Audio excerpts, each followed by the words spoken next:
Alright guys, nice and quick video here for Warrior Sound Beats with another FL Studio 20 tutorial. So what we're going to do is just look at how to set up the sidechain in FL Studio 20. So little sidechain compression, often used on say the kick drum to dip the bass out, is really easy to set up using the default FL Studio compressor. So just so you understand what's going on here real quick, we've got bus 1 and 2. Bus is a drum bus with this drum break on, and the bass is,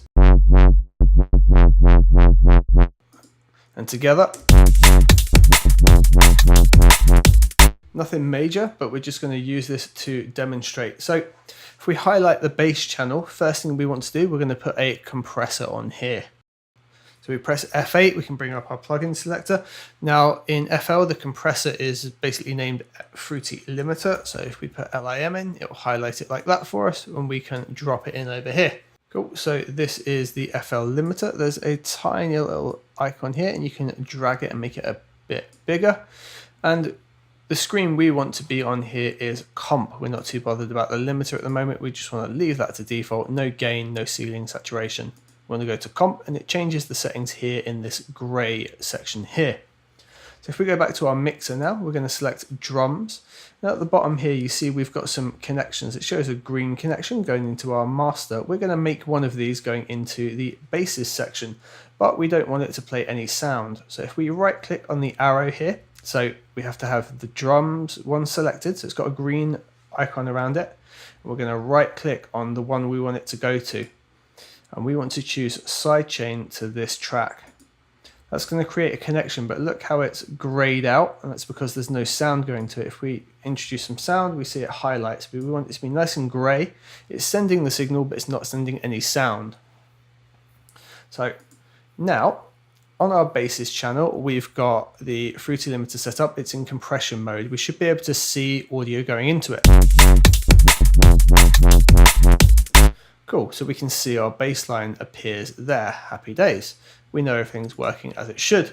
What we want to do now is introduce that sidechain we just made up. So just over here where it says sidechain, we can either scroll, but we see that 3 different things pop up, 3 numbers. That's not that helpful to us. What we need to do is right click, and we can see which is which, and we want to choose the one that says drums. So we now know that that is sending the right signal into there. So now when we play it back, we've got exactly the same as we had before. We haven't progressed, and the reason for that is we need to set the compression levels to work on the drums that are coming in, and they'll now only respond to the sidechain signal. So the drums, they won't respond to the bass. So what I tend to do, I tend to be quite harsh with this on this particular one. So we're going to set a ratio of sort of 3. Perhaps we'll go a little bit harder in a bit, and then we need to take the threshold and we're going to pull that down. We just want to make sure that this is now capturing the drums. We should see some compression happen. There you go. So we can see very quick amounts of compression happening where it's just capturing the transients of those drums. Now, if we want that to be a little bit bigger and a little bit harsher, we can adjust certain things such as the threshold or the ratio. So if we push a harder ratio, we'll get more reduction.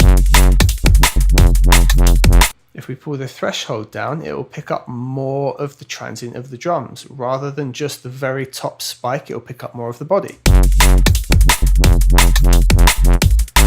And something else we can do is make use of the curves here. I find curve 2 to be the best. Effectively, they get more and more round as we go.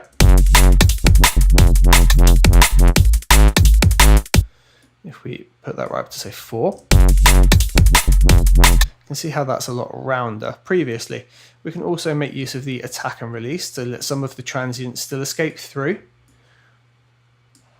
And we could bring the release down to make sure it turns off a lot quicker. Or we can do the opposite and make it really pump.